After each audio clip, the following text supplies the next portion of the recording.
Sarah Martinez stood in front of her new house and smiled. After 3 years of saving money and looking at dozens of homes, she finally found the perfect place. The 2-story house on Maple Grove Lane had everything she wanted. A big front porch with white pillars, a large backyard for her dog Max to run around. And best of all, it was in her budget. The moving truck pulled up at 8 in the morning on Saturday. Sarah had been awake since 5, too excited to sleep. This was her first house. At 32 years old, she was finally done with apartments and rental homes. This place was all hers. "Where do you want these boxes, lady?" asked one of the moving men. "The ones marked kitchen go to the kitchen," Sarah said. "Living room boxes go to the front room, and bedroom boxes go upstairs." Sarah watched as the movers carried her furniture and boxes into the house. Her couch looked perfect in the living room. Her dining table fit nicely by the big window. Everything was coming together just like she had imagined. As she directed the movers, Sarah looked around the neighborhood. The houses across the street looked very different from hers. They all had the same beige color. They all had the same black mailboxes. They all had the same small bushes in front. Even the grass looked exactly the same height. Her side of the street was different. The house next to hers was painted light blue. The house on the other side was yellow. There were different kinds of flowers and trees in every yard. Some people had garden gnomes. Others had bird baths. It looked more fun and interesting. "This side of the street has more personality," Sarah thought to herself. The real estate agent had told her something important when she bought the house. Her home was not part of the neighborhood's HOA. HOA meant Homeowners Association. Sarah was happy about this. She had friends who lived in HOA neighborhoods. They had to ask permission to paint their houses. They had to keep their grass a certain height. They had to pay money every month for things they did not want. Sarah's house was built in 1987. The HOA was started in 1995 when they built the houses across the street. The people who owned her house back then never joined the HOA. This meant Sarah did not have to follow their rules or pay their fees. "Can paint my front door any color I want," she had told her sister on the phone. "I can plant whatever flowers I like, and I don't have to pay an extra $200 every month." By noon, most of her furniture was inside. Sarah decided to take a break. She sat on her front porch steps and drank a bottle of water. Max, her golden retriever, lay down next to her in the shade. The neighborhood was quiet and peaceful. A few cars drove by slowly. She could hear children playing in a backyard somewhere. Birds were singing in the big oak tree in her front yard. This felt like home already. Sarah noticed that all the houses across the street had small signs in their front yards. The signs were white with blue letters. They all said the same thing: Maple Grove HOA Community, proud member since 1995. "I wonder what they'd do with all that monthly money," Sarah thought. The grass across the street was very green and perfectly cut. There were no weeds anywhere. The sidewalks looked like they were cleaned every day. Maybe the HOA money went to keeping everything so neat and tidy. A woman walking a small white dog stopped in front of Sarah's house. She was about 50 years old with short brown hair. She wore a pink jogging suit and bright white tennis shoes. The woman stared at Sarah for a long moment. "Hello," Sarah called out with a friendly wave. The woman looked surprised. She looked at Sarah's house, then at the moving truck, then back at Sarah. She did not wave back. Instead, she pulled out her phone and started typing something. After a minute, she walked away quickly, pulling her little dog behind her. That was strange, Sarah thought. Maybe she's just shy. The moving men finished their work around 3 in the afternoon. Sarah tipped them and watched the big truck drive away. Now it was just her and Max in their new home. Sarah spent the rest of the day unpacking boxes. She put her dishes in the kitchen cabinets. She hung her pictures on the living room walls. She set up her bed and dresser in the master bedroom. By evening, the house was starting to feel like home. When the sun began to set, Sarah sat on her front porch again. This was going to be her new routine. She loved the idea of sitting outside after work and watching the neighborhood. It was so much better than her old apartment where she could only see the parking lot. As she sat there, Sarah noticed more people across the street. They seemed to be talking to each other and looking at her house. 3 women stood together near one of the driveways. They kept pointing at her house and talking in low voices. Maybe they're just curious about the new neighbor, Sarah thought. She waved at them, but they did not wave back. Instead, they quickly went inside their houses. Sarah did not think much about it. Moving into a new neighborhood always caused some attention. People were probably just wondering who had bought the house. Tomorrow she would introduce herself properly. She would be friendly and make new friends. Before going to bed, Sarah walked around her new house one more time. The kitchen was perfect for cooking her favorite meals. The living room was cozy with her furniture arranged just right.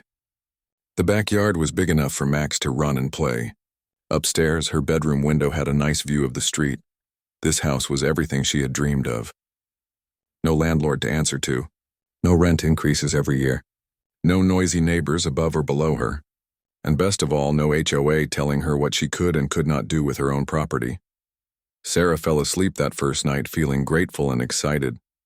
She had worked hard to save money for this house. She had been patient while looking for the right place. Now she was finally a homeowner in a nice, quiet neighborhood. She had no idea that her peaceful new life was about to become very complicated.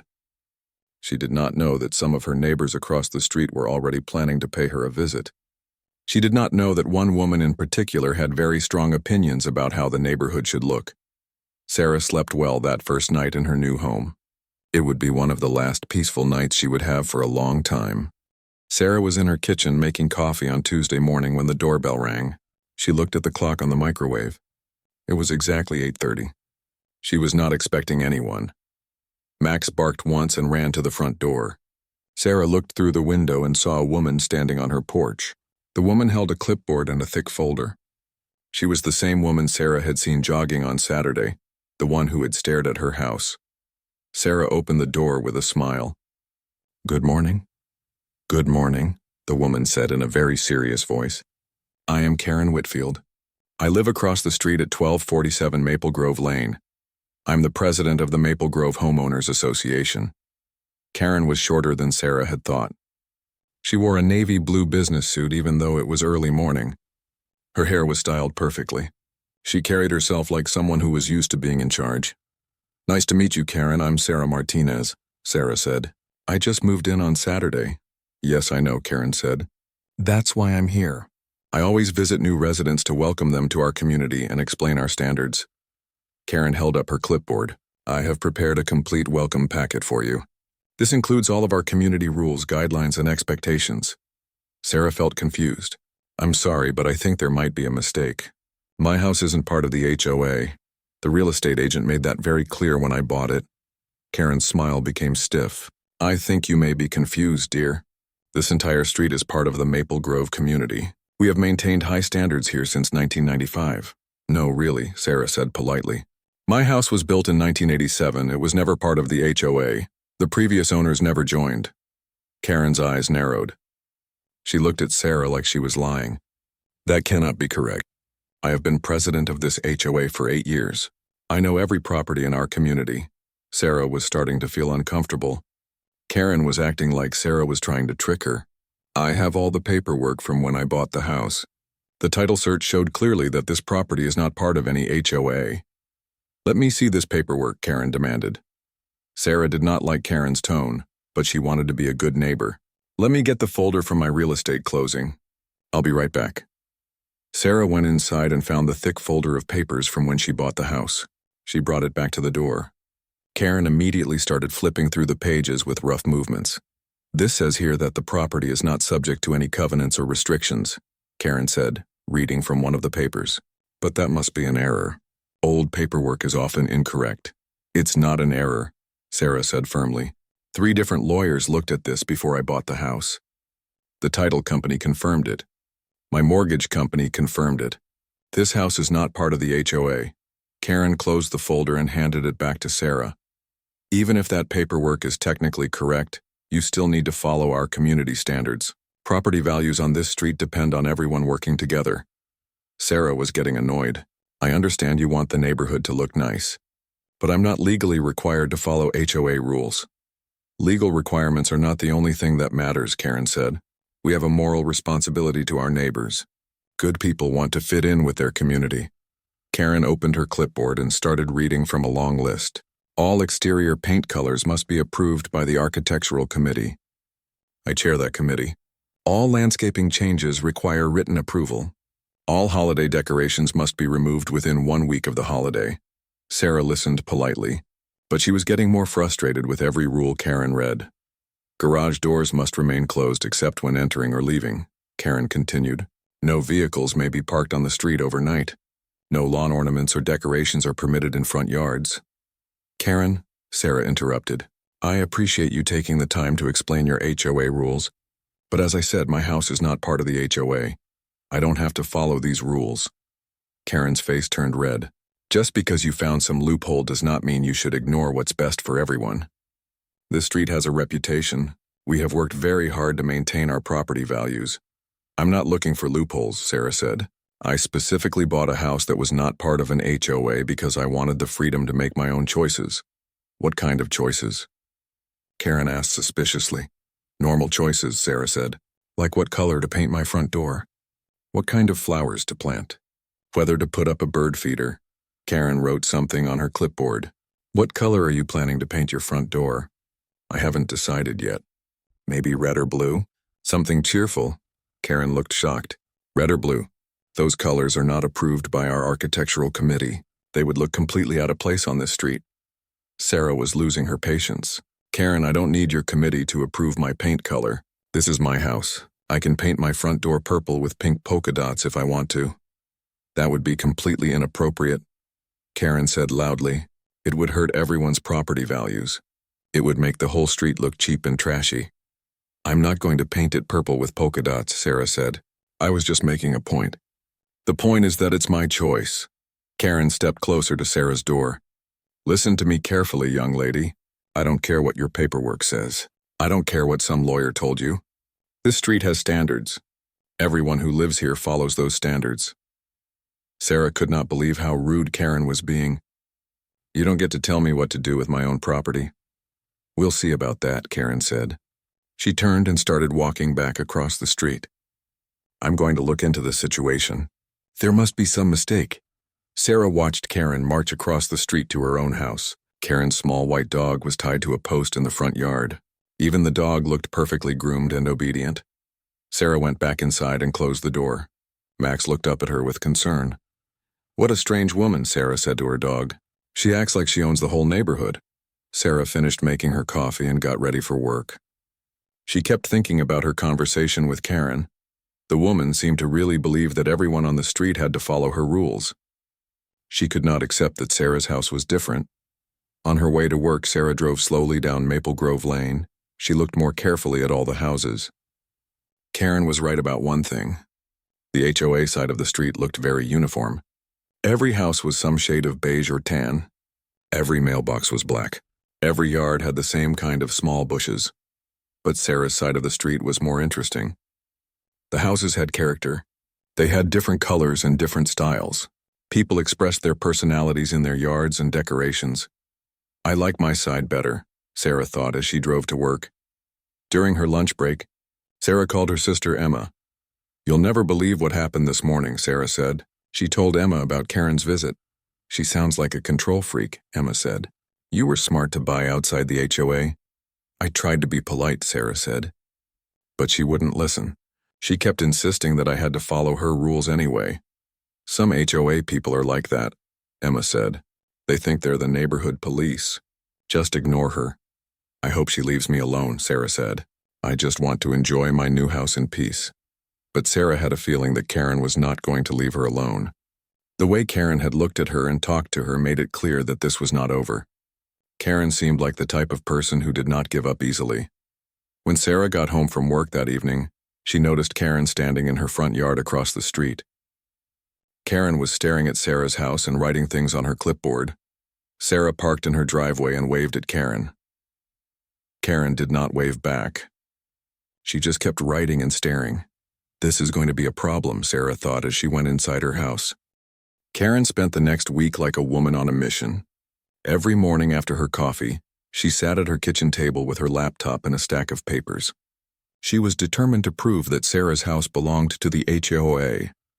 Karen started by calling the HOA's property management company. She spoke to 3 different people and demanded they send her copies of all the original documents from when the HOA was created. I need to see the exact boundaries, Karen told the woman on the phone. There must be some mistake in our records. The property management company sent Karen a thick envelope full of papers. Karen spread them all over her dining room table. She studied maps and legal descriptions and survey reports. She used a magnifying glass to look at tiny details. The more Karen read, the more frustrated she became. Every document showed the same thing. The HOA boundaries started at the middle of Maple Grove Lane. Sarah's house and 3 other houses on that side of the street were clearly outside the boundaries. This can't be right, Karen said to herself. She called the property management company again. I need to speak to your legal department, Karen told them. There's been an error in your boundary maps. The legal department sent Karen to voicemail. She left 5 messages. Finally, a lawyer called her back. Mrs. Whitfield, I've reviewed your file, the lawyer said. The boundaries are correct. Those 4 houses on the west side of Maple Grove Lane have never been part of your HOA. But why not? Karen demanded. They're right across the street. They should be included. The developer only owned the land on the east side of the street, the lawyer explained. The houses on the west side were built by a different company 10 years earlier. The HOA could only include properties that the developer owned. Karen was not satisfied with this answer. Can't we change the boundaries now? Can't we make those houses join the HOA? Not without their permission, the lawyer said. And they would have to agree to pay all the back fees and assessments since 1995. That would be about $30,000 per house. Karen's eyes lit up. $30,000? That's perfect. If they won't follow our rules voluntarily, we can make them pay to join. Mrs. Whitfield, the lawyer said slowly. You cannot force them to join. They have no legal obligation to your HOA. After the phone call, Karen sat in her living room and stared across the street at Sarah's house. She could not accept that there was nothing she could do. For 8 years, she had been the president of the HOA. Everyone in the neighborhood looked up to her. She made the decisions that kept their community beautiful and their property values high.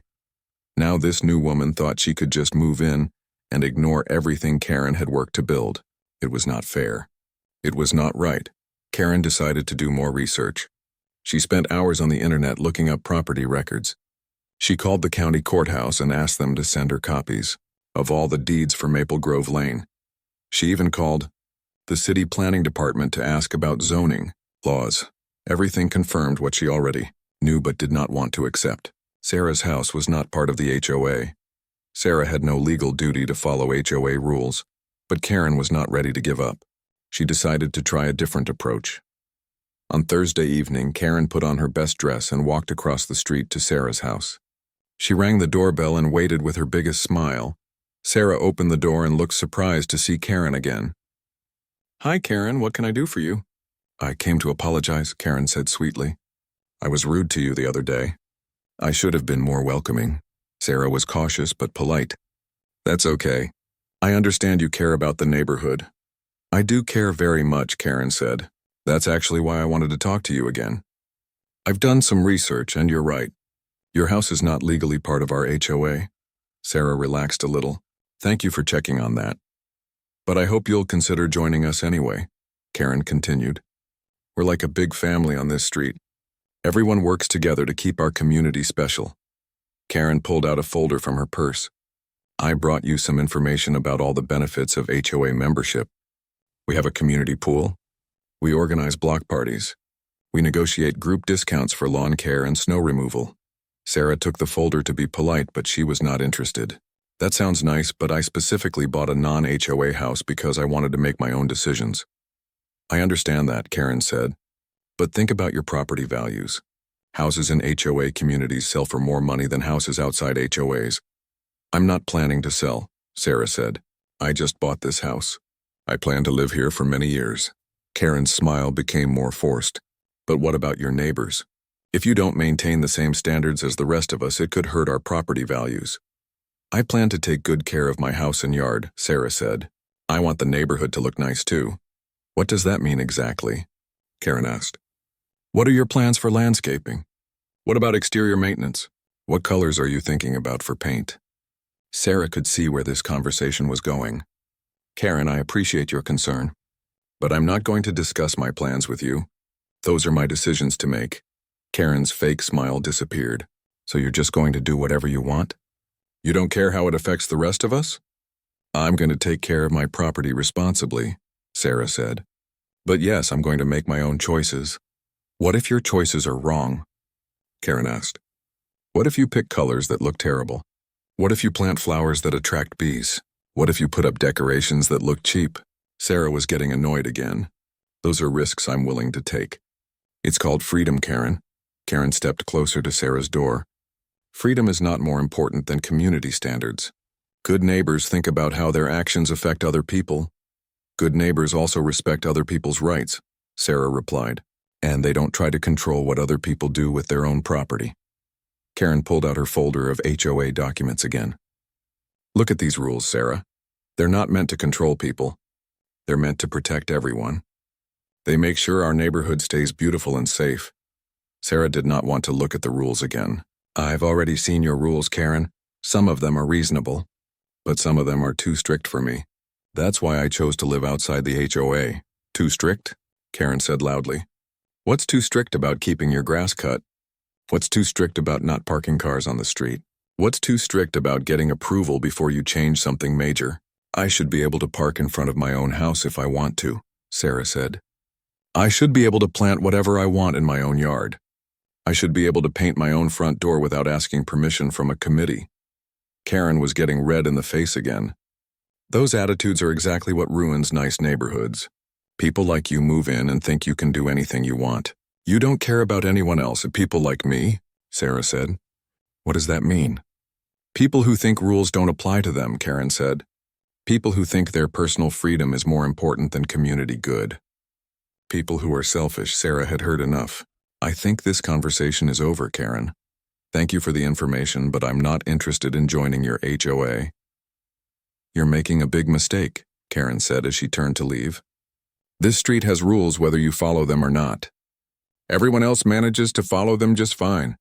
Sarah watched Karen walk back across the street. Karen was walking fast and her hands were clenched into fists. She was clearly angry that her second approach had not worked. That weekend, Sarah noticed Karen in her front yard more often than usual. Karen would come outside and stare at Sarah's house for long periods. She would walk slowly back and forth on the sidewalk in front of Sarah's property. She always had her clipboard with her, and she was always writing things down. Sarah tried to ignore Karen's behavior. She spent Saturday working in her backyard with Max. She planted some flowers and set up a bird feeder. She enjoyed being able to make these choices without asking anyone's permission. But Sarah could feel Karen watching her from across the street. It made her uncomfortable in her own yard. She had hoped that Karen would accept the situation and leave her alone. Instead, Karen seemed to be getting more determined to find some way to control what Sarah did. On Sunday morning, Sarah found something in her mailbox that made her realize Karen was not giving up. Sarah found the first note in her mailbox on Sunday morning. It was written on official HOA letterhead in Karen's neat handwriting. Dear resident of 1246 Maple Grove Lane, the note began. This is to inform you that your property is not in compliance with community standards. Your grass exceeds the maximum height of 3 inches. Your bird feeder attracts unwanted wildlife. Please correct these issues within 7 days or face additional action. The note was signed Karen Whitfield, HOA President, and had an official-looking stamp at the bottom. Sarah read the note twice, getting angrier each time. Her grass was perfectly normal. She had cut it just 3 days ago. And there was nothing wrong with her bird feeder. It was a simple wooden feeder that she had hung from her oak tree. Sarah looked across the street and saw Karen standing at her front window, watching Sarah read the note. When their eyes met, Karen quickly stepped away from the window. Sarah crumpled up the note and threw it in her trash can. She was not going to let Karen intimidate her with fake authority, but the notes kept coming. Every few days, Sarah found another complaint in her mailbox. Karen complained that Sarah's welcome mat was the wrong color. She complained that Sarah's newspaper was left on the driveway too long in the morning. She complained that Sarah's porch light was too bright. Sarah tried to ignore the notes, but they were becoming more frequent and more ridiculous. Karen was clearly making up problems that did not exist. The situation got worse when Sarah decided to paint her front door. She chose a deep red color called cherry blossom. It was beautiful and cheerful, exactly what she had wanted.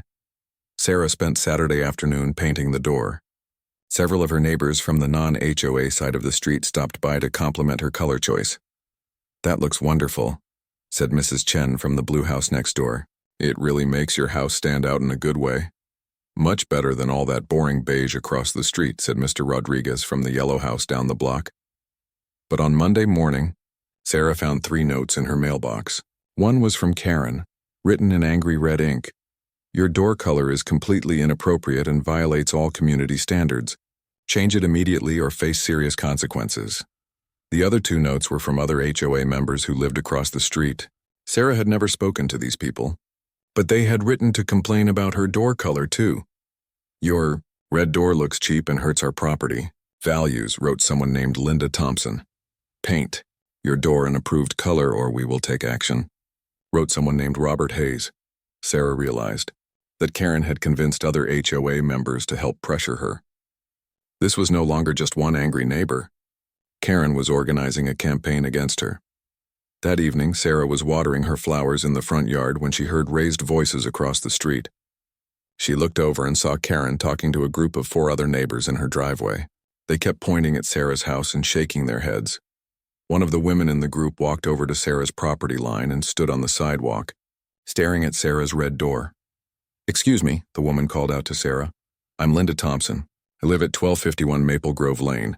Sarah recognized the name from one of the notes. She walked over to the sidewalk with her watering can still in her hand. "Hi, Linda. I'm Sarah Martinez." "I know who you are," Linda said coldly.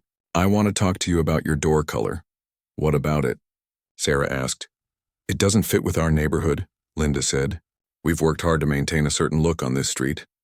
Your red door stands out like a sore thumb." Sarah looked at Linda's house across the street. It was painted the same boring beige as Karen's house and every other HOA house on the block. "I like my red door," Sarah said. "I think it adds some character to the street." "Character?" Linda laughed. "Is that what you call it? It looks like something from a bad neighborhood. It makes our whole street look cheap." Sarah was getting tired of people insulting her choices. "There's nothing cheap about my door. I spent good money on high-quality paint. It looks beautiful." "Beautiful to who?" Linda asked. "Nobody with good taste would choose that color." "I have good taste," Sarah said firmly, "and it's my door on my house. I can paint it any color I want." Linda crossed her arms. "Just because you can do something doesn't mean you should do it.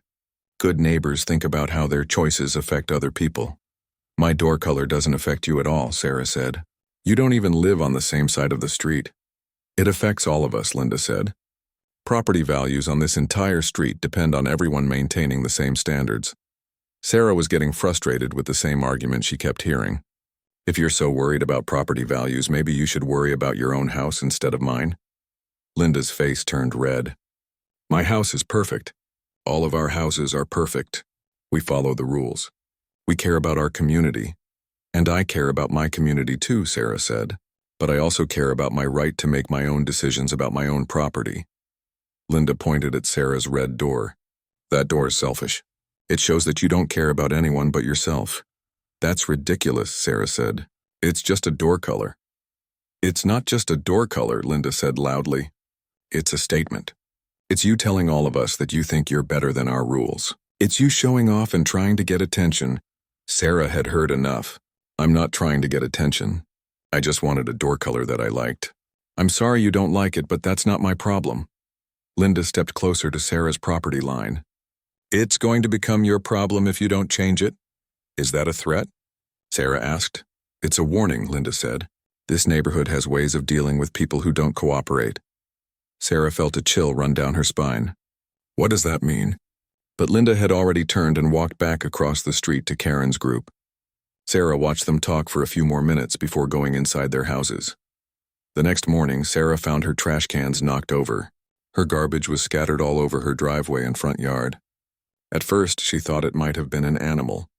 But when she looked closer, she noticed that only her trash cans had been knocked over. Everyone else's trash cans were standing perfectly upright. Sarah spent 20 minutes cleaning up the mess before work. She was late to the office and annoyed about the whole situation. When she got home from work, Sarah found another note in her mailbox. This one was different from the others. It was typed instead of handwritten, and it was not signed. "Change your door color or things will get worse for you." This is your final warning. Sarah felt scared for the first time since moving to Maple Grove Lane. Someone was clearly trying to intimidate her into following HOA rules that did not apply to her. The knocked-over trash cans and the anonymous threat made her realize this was getting serious. That evening, Sarah called her sister Emma to talk about what was happening. "They knocked over your trash cans?" Emma said. "That's vandalism. You should call the police." "I don't have any proof that it was them," Sarah said. "And technically the trash cans were on the public sidewalk." "What about the threatening note?" Emma asked. "It's not signed," Sarah said. "I can't prove who wrote it." "But you know it was that Karen woman and her friends," Emma said. "I'm pretty sure it was," Sarah agreed. "But knowing and proving are two different things." Emma was quiet for a moment. "Sarah, maybe you should just paint your door a different color." "Is it really worth all this trouble?" Sarah had been thinking the same thing. It would be easy to just give in and paint her door beige like all the other houses. Then maybe Karen and her friends would leave her alone.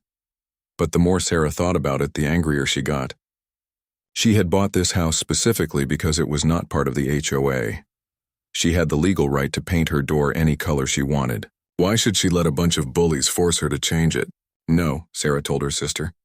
"I'm not going to let them win. If I give in now, they'll just find something else to complain about.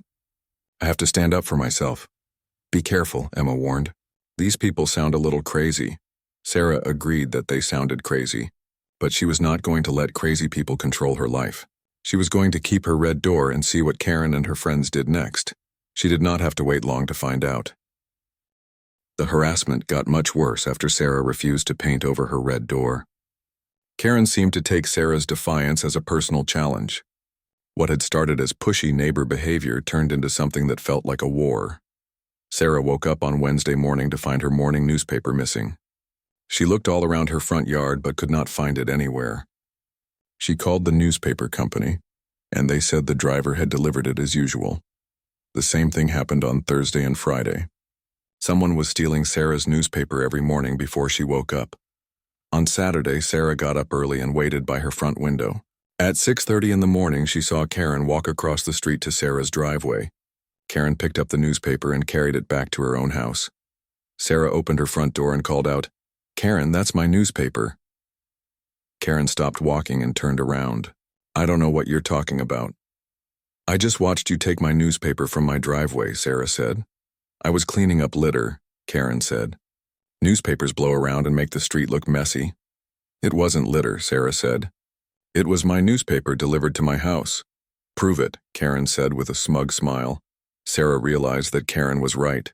She could not prove that any specific newspaper belonged to her. Karen walked into her house and closed the door. The newspaper thefts continued for 2 weeks. Sarah started having the paper delivered to her back door instead of her front driveway. But Karen found new ways to cause problems. Sarah came home from work one day to find a code enforcement officer examining her property. The officer was measuring her grass with a ruler and taking notes on a clipboard. "Excuse me," Sarah said. "What are you doing?" "I'm responding to a complaint about code violations," the officer said. "Someone reported that your grass is too long and you have unapproved structures in your yard." "Unapproved structures?" Sarah asked. "What structures?" The officer pointed at Sarah's bird feeder. "That bird feeder and that decorative garden gnome. Someone says you need permits for those." Sarah looked at her small garden gnome sitting next to her front porch. It was 6 inches tall and made of ceramic. "I need a permit for a garden gnome?" "Probably not," the officer admitted. "But I have to investigate all complaints. Can you show me your property documents so I can verify the grass length requirements?" Sarah went inside and got her HOA paperwork that showed her house was not subject to any association rules. The officer looked at the documents and shook his head. "This is a waste of my time," he said. "Your property is not part of any HOA. There are no special grass length requirements, and you definitely don't need permits for garden gnomes or bird feeders." "Someone is filing false complaints against me," Sarah said. "I can't tell you who made the complaints," the officer said, "but I can tell you that filing false reports is illegal. If this keeps happening, you might want to consider legal action." After the officer left, Sarah saw Karen standing in her front yard across the street. Karen was pretending to water her flowers, but she was clearly watching Sarah's house. The fake code enforcement calls happened 3 more times that month. Each time, Sarah had to take time off work to meet with city officials who had to investigate complaints they knew were false. Sarah was getting tired of the harassment, but she was also getting angry. The situation reached a breaking point on a Saturday in May. Sarah was hosting a small barbecue for some friends from work. She had invited 6 people for burgers and games in her backyard. Sarah's friends started arriving around noon. They parked their cars on the street in front of Sarah's house and the neighbors' houses. This was perfectly legal since Maple Grove Lane was a public street. Around 1 o'clock, Sarah heard a loud argument coming from her front yard. She went outside and saw Karen standing next to one of her friend's cars. Karen was yelling at Sarah's friend Marcus. "You cannot park here," Karen was shouting. "This street has parking restrictions." "I'm parked legally on a public street," Marcus said calmly. "I checked the signs before I parked." "Those signs don't matter," Karen said. "This neighborhood has its own rules about parking." Sarah walked over to see what was happening. "Karen, what's the problem?" "Your guests are violating our parking rules," Karen said. "No overnight parking is allowed on this street." "It's 1 o'clock in the afternoon," Sarah said. "Nobody is parking overnight." "They might park overnight," Karen said. "And even daytime parking by non-residents is discouraged." "Discouraged by who?" Sarah asked. "By the HOA," Karen said. "We voted on this rule 3 years ago." Sarah was tired of having the same conversation over and over again. "Karen, for the last time, I am not part of your HOA. My guests can park on the public street." "Not if they're blocking traffic," Karen said. Sarah looked at the street. There was plenty of room for cars to pass. Marcus's car was parked properly between 2 driveways, just like cars were supposed to park. "Nobody is blocking traffic," Sarah said. "I say they are," Karen declared, "and I'm calling the police to have these cars towed." "You're going to call the police because people parked legally on a public street?" Sarah asked in disbelief. "I'm going to call the police because non-residents are violating our community standards," Karen said. Karen pulled out her phone and started dialing. Sarah could not believe what she was seeing.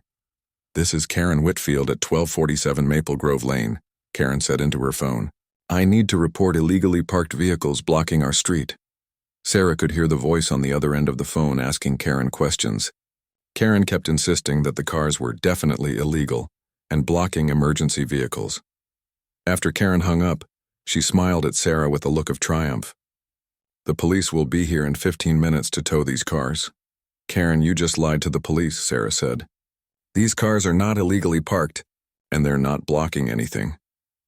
"We'll see what the officers say about that," Karen replied. Sarah went back to her backyard to tell her friends what was happening. Everyone was shocked that a neighbor would call the police on a small backyard barbecue. "Maybe we should just leave," suggested Sarah's friend Jennifer. "We don't want to cause trouble."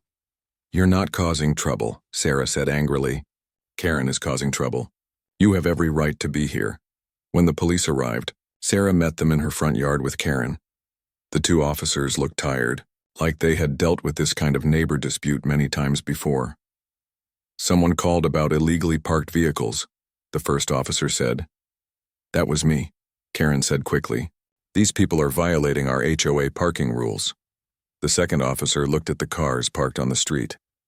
"I don't see any illegal parking. Everyone is parked within the lines and away from fire hydrants." "But they're not residents," Karen insisted. "Our HOA rules say only residents can park on this street." "Ma'am, this is a public street," the first officer said. "HOA rules cannot override city parking laws. Anyone can park here as long as they follow posted signs." Karen's face turned red. "But this is our neighborhood. We have standards. Your HOA can make rules about parking in private driveways or private streets," the officer explained. "But this is a public street maintained by the city. Your HOA has no authority here." The officers spent 10 more minutes explaining public parking laws to Karen. She kept arguing and insisting that she was right. Finally, the officers got back in their patrol car and left. Karen stood in the middle of the street looking furious. She pointed at Sarah with her finger shaking. "This is not over," Karen shouted. "I don't care what those police officers said. I don't care what your paperwork says. We own this street and you will follow our rules." Several neighbors came out of their houses to see what the shouting was about. Karen was making a scene in front of everyone. "You think you can just move here and do whatever you want," Karen continued yelling. "You think rules don't apply to you. But I'm going to make sure you learn to respect this community." Sarah had finally had enough of Karen's threats and harassment. "Karen, you need to leave me alone. You have no authority over me or my property. If you keep harassing me, I'm going to take legal action." "Legal action?" Karen laughed loudly. "Go ahead and try. I know people in this town. I have connections. Nobody is going to help you fight against an established HOA. We'll see about that," Sarah said. Karen stomped back to her house and slammed her front door. Sarah's friends came out to the front yard to check on her. "Are you okay?" Marcus asked. "I'm fine," Sarah said, "but I think it's time to get some help dealing with this situation." That evening, after her friends went home, Sarah sat on her front porch and thought about everything that had happened. Karen's behavior was getting worse and more aggressive. The fake code enforcement calls, the stolen newspapers, and now the scene with the police showed that Karen was not going to stop on her own. Sarah realized she needed to start documenting everything that was happening. She also needed to find out what legal options she had to protect herself from Karen's harassment. As she sat on her porch, Sarah saw Karen standing at her front window across the street, watching Sarah's house like she did every evening. But now Karen's watching felt different. It felt threatening. Sarah went inside and started writing down everything she could remember about Karen's behavior since the day she moved in. She had a feeling she was going to need all the evidence she could gather. Sarah knew she needed legal help after Karen's public outburst about owning the street. On Monday morning, she called 3 different law offices before finding one that specialized in property disputes and neighbor harassment cases. The lawyer's name was David Chen. He agreed to meet with Sarah that same week to discuss her situation. Sarah spent Tuesday evening organizing all her documentation. She had notes about every encounter with Karen. She had copies of all the harassing letters. She had photos of her knocked-over trash cans and her red front door. Mr. Chen's office was in a small building downtown. He was a friendly man in his 40s who listened carefully as Sarah explained everything that had happened since she moved to Maple Grove Lane. "This is a clear case of neighbor harassment," Mr. Chen said after Sarah finished her story. "The woman has no legal authority to enforce HOA rules on your property." "That's what I keep telling her," Sarah said. "But she won't listen." Mr. Chen looked through Sarah's documentation. "You've done a good job keeping records. This will be very helpful if we need to take legal action." "What kind of legal action?" Sarah asked. "We can start with a cease and desist letter," Mr. Chen explained. "This is an official legal document that tells her to stop harassing you. If she continues the behavior after receiving the letter, we can pursue a restraining order." "Will that actually stop her?" Sarah asked. "It should," Mr. Chen said. "Most people back down when they realize they could face real legal consequences. But some people are more stubborn than others." Mr. Chen agreed to write and send a cease and desist letter to Karen. The letter would list all of Karen's harassing behaviors and demand that she stop immediately. It would also warn her that continued harassment could result in legal action and potential criminal charges. "How much will this cost?" Sarah asked. "The cease and desist letter will cost $500, Mr. Chen said. If we need to go to court for a restraining order, that would be additional fees." Sarah agreed to pay for the letter. She felt like it was worth the money to get some peace in her own home.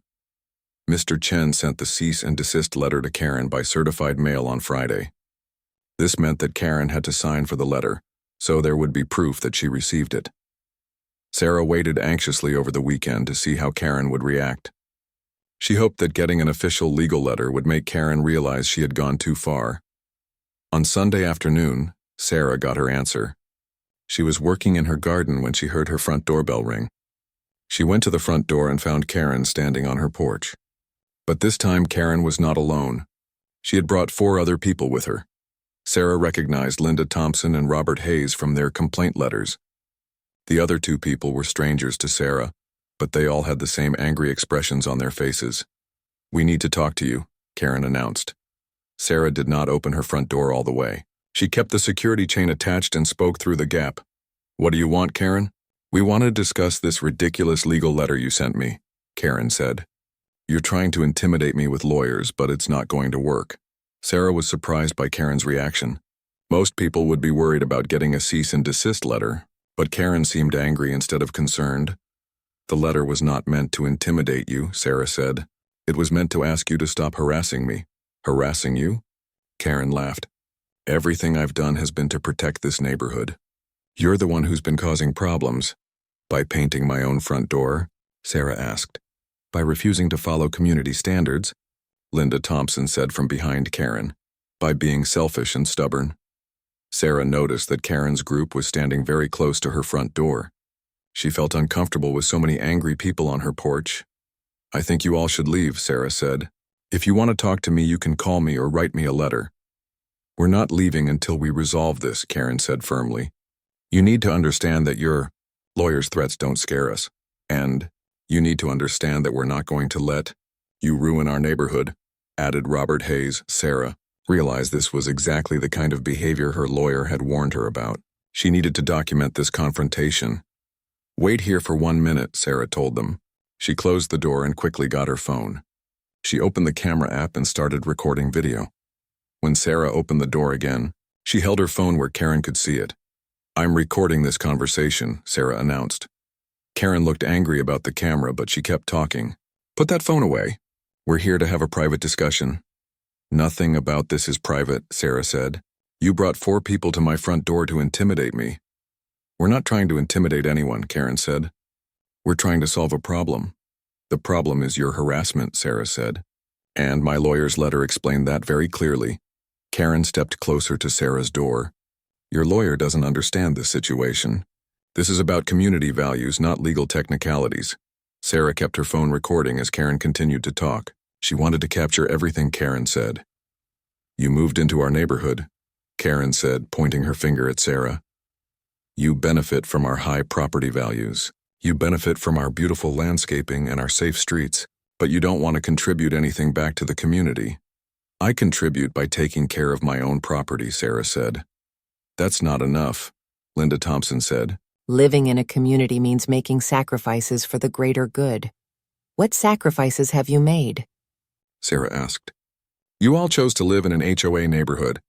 I chose not to. That's the difference between us. Robert Hayes stepped forward. The difference is that we care about our neighbors. We care about maintaining standards. We care about working together. If you cared about your neighbors, you wouldn't be harassing me, Sarah replied. Karen was getting more agitated. We are not harassing you. We are trying to educate you about your responsibilities. I have no responsibilities to your HOA, Sarah said firmly. You have moral responsibilities, Karen insisted. You have social responsibilities. You have community responsibilities. Sarah had heard these same arguments many times before. According to who? According to you. You don't get to decide what my responsibilities are. According to everyone who lives on this street, Karen said, gesturing to her group. According to everyone who cares about this neighborhood. You mean according to everyone who lives on your side of the street? Sarah corrected. The people on my side of the street don't seem to have a problem with my red door. Karen's face was getting red again.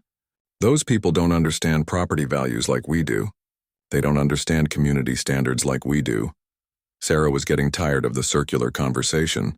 Karen, you received a legal letter telling you to stop harassing me. Instead of stopping, you brought a group of people to my front door to continue the harassment. Do you understand that this makes the situation worse for you? This is not harassment, Karen shouted. This is community action. This is neighbors working together to solve a problem. The problem is your behavior, Sarah said, and if you don't leave my property right now, I'm going to call the police. Karen looked like she was about to say something else, but Linda Thompson put her hand on Karen's arm. Maybe we should go, Linda said quietly. We've said what we came to say. But Karen was not ready to give up. No, we haven't finished. She needs to understand that we're not going away. Her lawyer's letter doesn't change anything. Sarah had recorded enough video evidence. I'm calling the police now, she said, and started dialing 911. Fine, Karen said. Call the police. They'll tell you the same thing we're telling you. Good neighbors follow community standards. Sarah spoke to the 911 operator and explained that she had a group of people on her property who were refusing to leave. The operator said officers would be there in a few minutes. Karen and her group finally left Sarah's porch when they heard the sirens in the distance. They walked quickly back across the street to Karen's house. When the police officers arrived, Sarah showed them the video she had recorded. She also explained about the cease and desist letter and Karen's history of harassment. This looks like intimidation to me, the first officer said after watching the video. 5 people showing up at your door after you sent a legal letter asking them to stop bothering you. The officers went across the street to talk to Karen and her group. Sarah watched from her front window as they spoke for about 15 minutes. She could see Karen gesturing angrily and pointing at Sarah's house. When the officers came back to Sarah's house, they looked frustrated. The woman across the street says this is all a misunderstanding, the second officer said. She claims they were just trying to welcome you to the neighborhood. After I sent her a cease and desist letter? Sarah asked. That's what we pointed out, the first officer said. We told her that showing up at your door with a group after receiving that letter looks like retaliation. What did she say? Sarah asked. She said she has a right to talk to her neighbors, the officer replied. Technically, she's right. But we warned her that if she continues this behavior, she could be charged with harassment or trespassing. The officers gave Sarah a case number and told her to call them if Karen bothered her again. They also suggested that she follow up with her lawyer about the incident. The week after the confrontation on Sarah's porch, something unexpected started happening in the neighborhood. Other people began speaking up about their own experiences with Karen. It started when Sarah was getting her mail on Wednesday afternoon. Mrs. Patterson, an elderly woman who lived 2 houses down on the HOA side of the street, walked over to talk to her. "Excuse me, dear," Mrs. Patterson said. "I heard about the trouble you've been having with Karen Whitfield." Sarah was surprised. She had never spoken to Mrs. Patterson before. "Yeah, she's been giving me a hard time about my front door and other things." Mrs. Patterson looked around nervously, as if she was worried someone might overhear. "I wanted you to know that you're not the only one she's bullied." "What do you mean?" Sarah asked. 3 years ago I planted rose bushes in my front yard, Mrs. Patterson explained. They were beautiful pink roses that my late husband had given me.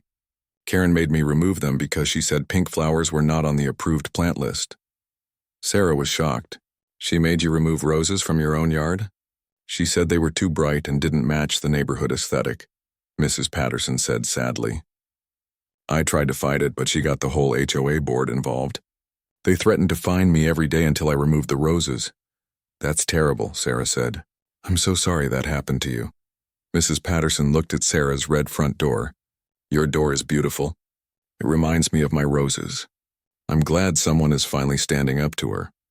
As Mrs. Patterson walked away, Sarah realized that Karen might have been bullying other neighbors for years. She wondered how many other people had stories like Mrs. Patterson's. Sarah got her answer over the next few days. Once word spread that Sarah was fighting back against Karen's harassment, other neighbors started coming forward with their own stories. Tom Rodriguez, who lived in the yellow house next to Sarah, stopped by Thursday evening. "I heard about your legal troubles with the HOA lady," Tom said. "Good for you for fighting back?" "Thanks," Sarah said. "It's been pretty stressful." "I bet," Tom said. "She tried to come after me last year for having my garage door open too much. Said it was against community standards even though my house isn't in the HOA. "What did you do?" Sarah asked. "I told her to mind her own business," Tom said. "But she kept calling the city about fake violations. Finally, I had to get my own lawyer involved just to get her to stop." Sarah was surprised to learn that Karen had harassed other non-HOA residents before. "Did your lawyer help?" "Eventually," Tom said. "But it cost me almost $2,000 in legal fees. That woman is a menace." The most disturbing story came from Jennifer Hayes on Friday. Jennifer was Robert Hayes' wife, but unlike her husband, she did not support Karen's campaign against Sarah. Jennifer knocked on Sarah's door while Robert was at work. She looked nervous and kept glancing back toward her house. "I need to tell you something about Karen," Jennifer said quietly, "but please don't let anyone know I talked to you." "Of course," Sarah said. "What's going on?" "Karen has been taking pictures of your house," Jennifer said. "Lots of pictures. She has them all organized in folders on her computer." Sarah felt a chill run down her spine. "Pictures of my house? Why?" "She says she's documenting violations," Jennifer explained. "But she's taking pictures of everything. Your car, your yard, even pictures through your windows when your lights are on at night." "That's stalking," Sarah said, feeling scared. "I know," Jennifer said. "I told my husband it was going too far, but he says Karen knows what she's doing." Jennifer looked around nervously again.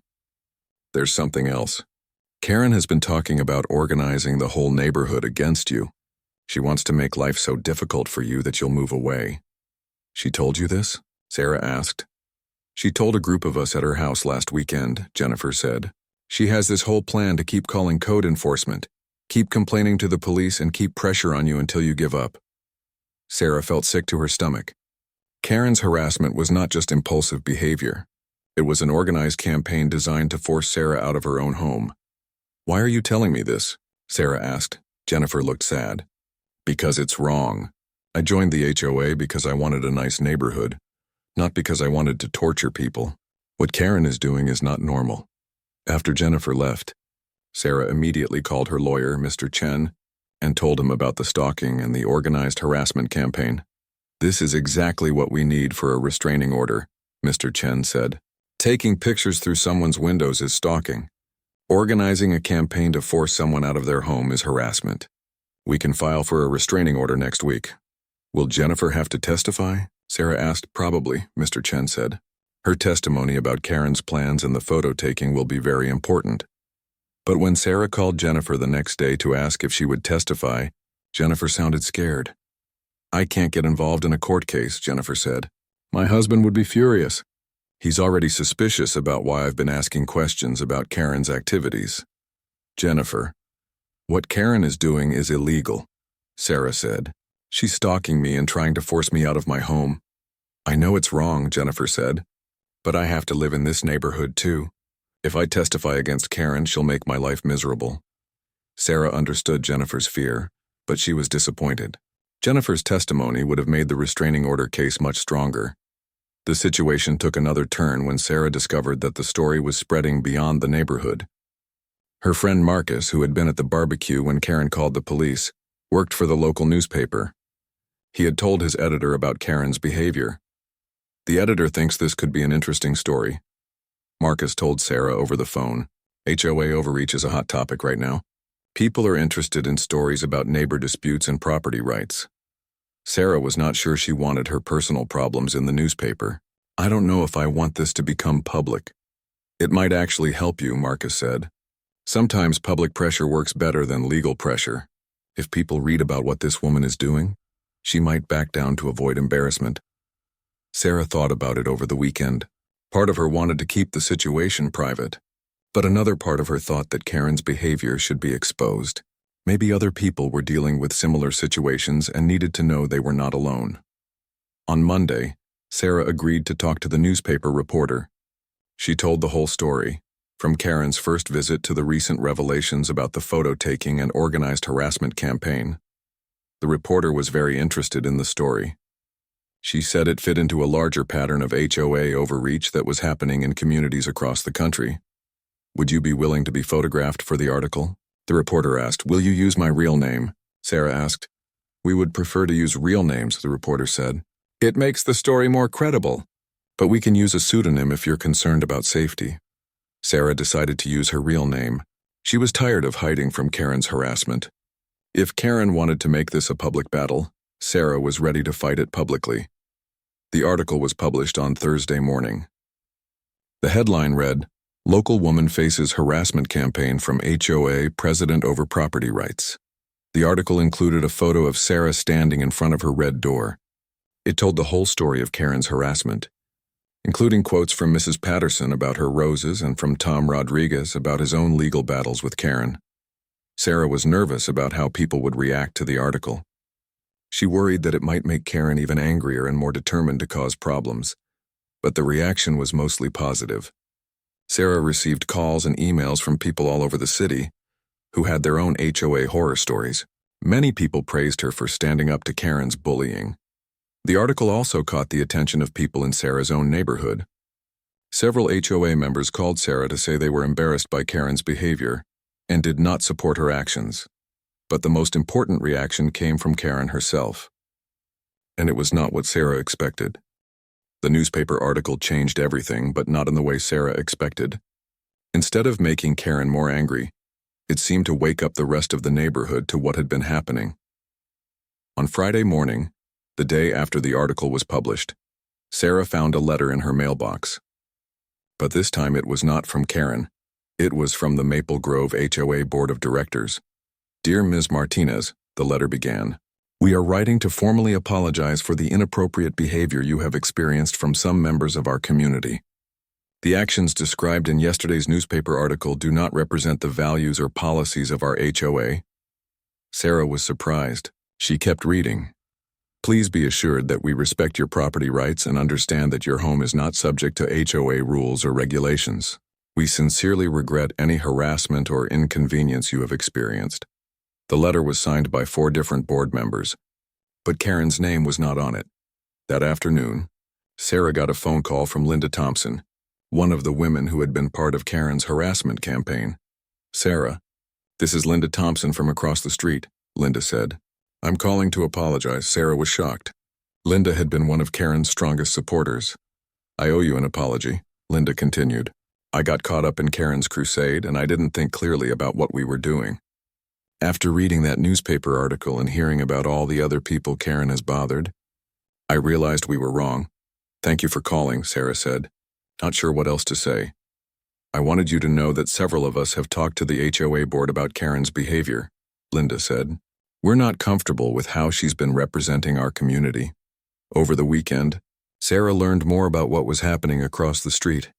Mrs. Patterson stopped by to fill her in on the neighborhood drama. "There was a big meeting at the community center on Friday night," Mrs. Patterson said. "People were very upset about the newspaper article. Not upset at you, dear, but upset at Karen." "What happened at the meeting?" Sarah asked. "Many people shared their own stories about Karen's behavior," Mrs. Patterson explained. "It turns out she's been bullying people in the HOA for years. Not just people outside the HOA. Mrs. Patterson told Sarah that Karen had been forcing people to remove decorations she didn't like, demanding that people repaint their houses in slightly different shades of beige, and fining people for having their garage doors open during the day. One man said Karen measured his grass with a ruler every week and fined him if it was even a quarter-inch too long, Mrs. Patterson said. Another woman said Karen made her remove a small garden statue because it wasn't on the approved decoration list. Sarah realized that Karen had been abusing her power as HOA president for years, but people had been too intimidated to speak up. "What did the board decide to do?" Sarah asked. "They voted to remove Karen as president," Mrs. Patterson said. "They also voted to change some of the rules that Karen had been using to harass people." Sarah felt a wave of relief. Maybe Karen's harassment would finally stop. But Sarah soon learned that Karen was not going down without a fight. On Monday evening, Sarah was surprised to see Karen walking across the street toward her house. But this time Karen was alone and she looked different. She looked tired and defeated. Karen knocked on Sarah's door. When Sarah opened it, Karen did not have her usual aggressive expression. "I came to talk to you," Karen said quietly. Sarah was cautious. "About what?" "About everything that's happened," Karen said. "Can I come in for a few minutes?" Sarah considered saying no, but she was curious about what Karen wanted to say. She let Karen into her living room but left the front door open. Karen sat down on Sarah's couch and looked around the room. "You have a nice home," she said. "Thank you," Sarah replied, still wary. Karen was quiet for a long moment before she spoke again. "I lost my job at the insurance company 3 months ago. Did you know that?" Sarah had not known this. "I'm sorry to hear that. I've been working from home doing freelance work," Karen continued. "I've had a lot of time to think about the neighborhood and the HOA, maybe too much time." Sarah waited for Karen to continue. "The HOA presidency was the only thing I felt good at anymore," Karen said. "It was the only place where I felt like I had control and people respected me." Sarah began to understand that Karen's behavior might have been about more than just neighborhood rules. "When you moved in and wouldn't follow the rules, it felt like you were attacking the only thing I had left," Karen said. "I know that doesn't excuse what I did, but I wanted you to understand." "Karen, I was never trying to attack you or the HOA," Sarah said. "I just wanted to live in my own house and make my own choices." "I know that now," Karen said. "But at the time it felt personal. It felt like you were saying that everything I cared about was stupid and pointless." Karen looked at Sarah's red front door, which was visible from the living room. "Your door really is beautiful. I was so focused on it being against the rules that I forgot to just look at it and see that it's actually very pretty." Sarah was surprised by this admission. "Thank you." "I'm moving away," Karen said suddenly. "I can't stay here after everything that's happened." Too many people are angry at me now. Sarah felt a mix of relief and sympathy. Where will you go? My sister lives in Arizona, Karen said. She has a guest house I can rent while I figure out what to do next. Karen stood up to leave. I wanted to apologize before I left. What I did to you was wrong. The harassment, the fake complaints, the intimidation with my neighbors, all of it was wrong. Thank you for apologizing, Sarah said. I appreciate that. Karen walked toward the door, then stopped. Can I give you some advice? Sarah nodded. Don't let anyone else try to control what you do with your house, Karen said. I spent so many years following other people's rules that I forgot how to think for myself. Your red door shows that you're not afraid to be yourself. That's actually something to be proud of. After Karen left, Sarah sat on her couch and tried to process what had just happened. She had expected Karen to remain angry and defiant until the end. She had not expected this moment of honesty and self-reflection. 2 weeks later, Sarah watched from her front porch as a moving truck pulled up to Karen's house. Karen supervised the loading of her furniture and belongings. When everything was loaded, Karen got into her car and drove away without looking back at Sarah's house. The new HOA president was a man named Mike Stevens, who lived 3 houses down from Karen's old house. His first act as president was to visit Sarah and officially apologize on behalf of the entire HOA. We want to be good neighbors, Mike told Sarah. That means respecting everyone's property rights, whether they're in the HOA or not. Mike also announced new policies for the HOA. Board members would no longer be allowed to file complaints with code enforcement without approval from the full board. HOA rules would be reviewed annually to remove unnecessary restrictions, and most importantly, the HOA would have no involvement with properties outside their jurisdiction. We're going to focus on our own community instead of trying to control other people's property, Mike explained. The changes in the neighborhood were dramatic. Mrs. Patterson replanted her pink roses in her front yard. Tom Rodriguez started parking his motorcycle in his driveway without worrying about complaints. Several HOA members painted their front doors in colors that were slightly different from the standard beige. It's like the whole neighborhood can breathe again, Mrs. Patterson told Sarah a month after Karen left. Sarah's story had an unexpected impact beyond Maple Grove Lane.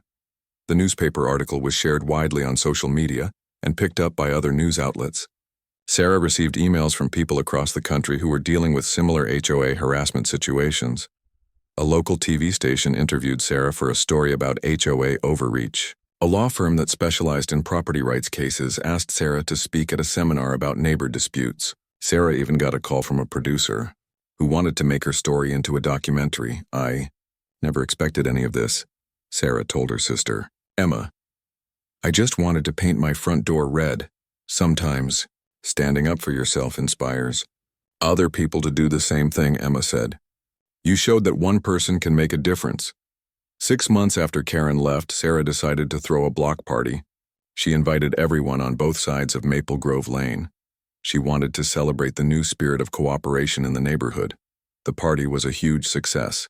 People from the HOA side of the street mingled with people from the non-HOA side. Children played games together in Sarah's big backyard. Adults shared food and stories and got to know each other as neighbors instead of adversaries. This is what a real community looks like, Mike Stevens said during the party. People choosing to work together instead of being forced to follow rules. Mrs. Patterson brought a beautiful bouquet of her pink roses for Sarah's kitchen table. These are for the woman who helped all of us remember what freedom looks like, she said. As the sun set on the block party, Sarah stood on her front porch and looked at her neighborhood. The HOA side of the street still looked neat and organized, but now there was more variety. Some people had added colorful flowers to their yards. Others had painted their mailboxes in different colors. The rigid uniformity that Karen had enforced was gone.